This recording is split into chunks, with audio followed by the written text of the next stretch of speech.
Olá pessoal, me chamo Leonardo Khrushchevski, sou médico, cirurgião de cabeça e pescoço e a partir de hoje vamos gravar alguns vídeos para poder esclarecer dúvidas, questionamentos sobre a cirurgia em geral.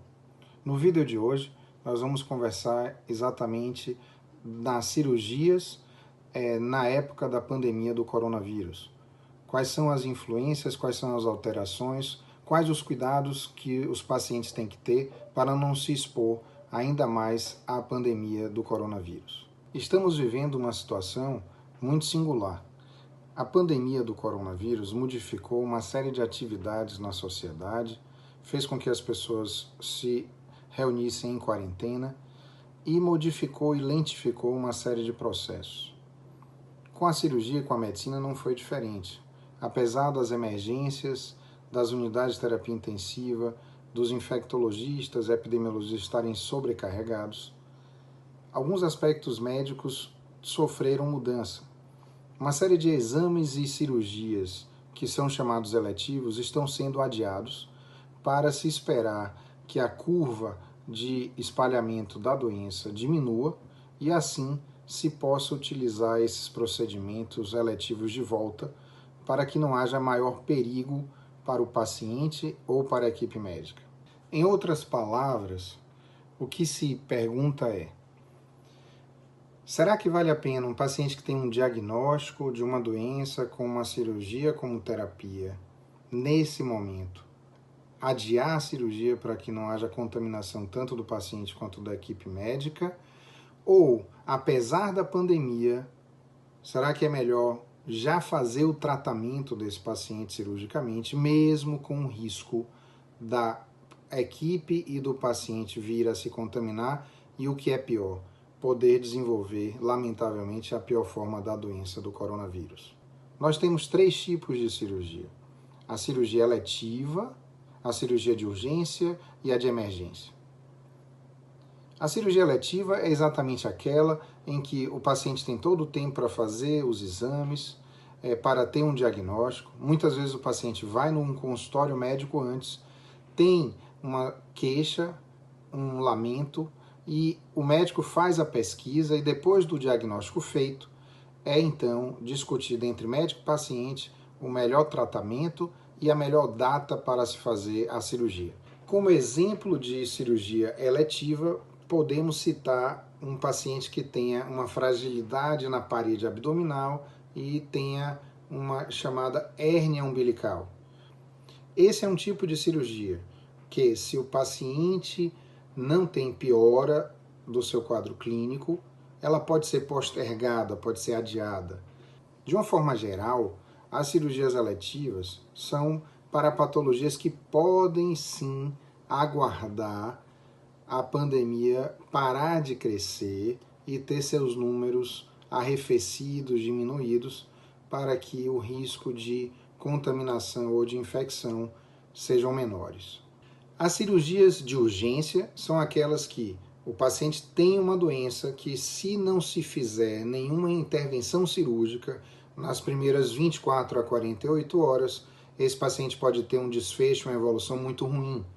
Portanto, mesmo durante uma pandemia como essa, são cirurgias que não podem ser adiadas.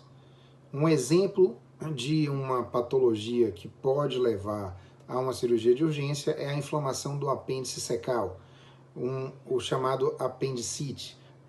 O paciente tem dor abdominal, tem náusea, vômito, febre, e se não houver intervenção cirúrgica nesse prazo, o quadro clínico pode piorar e o paciente ter uma evolução muito ruim.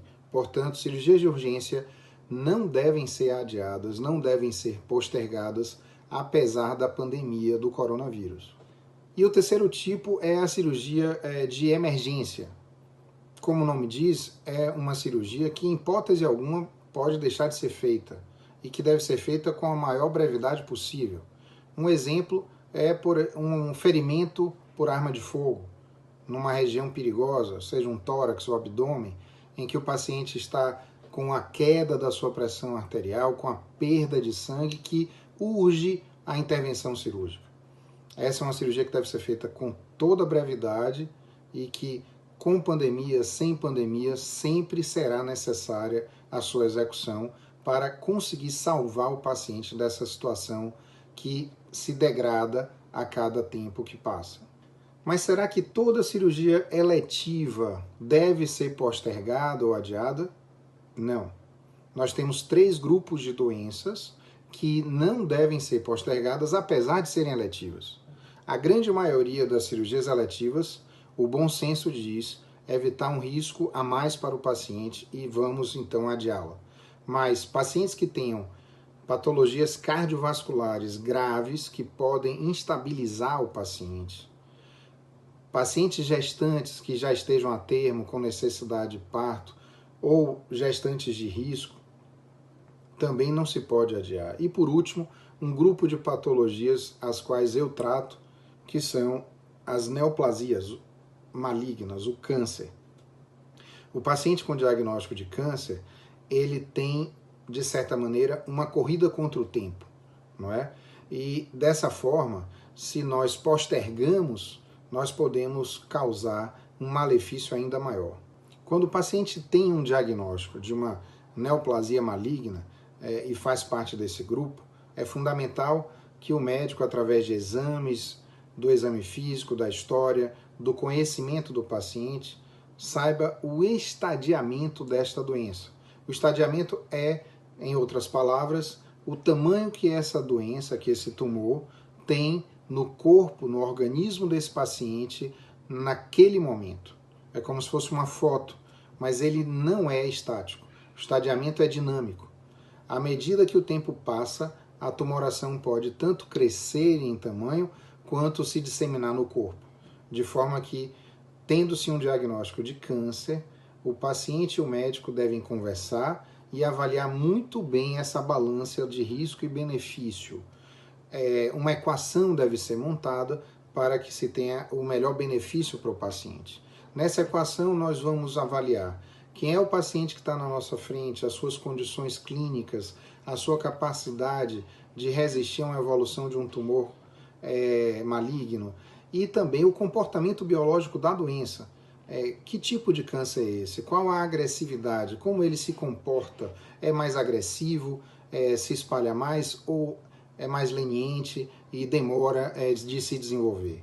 Essa equação deve ser respondida de forma muito precisa para se ter e oferecer ao paciente a melhor conduta. E então, gostou do vídeo? Você ainda tem alguma pergunta, alguma dúvida sobre cirurgias e coronavírus? Por favor, me faça saber.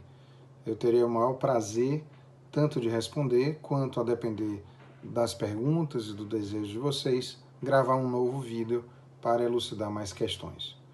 Nós também vamos colocar aqui um link em que vai estar apresentado e vocês vão poder ter acesso à opinião e à posição das grandes instituições cirúrgicas, Colégio Brasileiro de Cirurgiões, Conselho Federal de Medicina, o Ministério da Saúde sobre o tema cirurgia e coronavírus. Muito obrigado, fiquem com Deus e vamos em frente.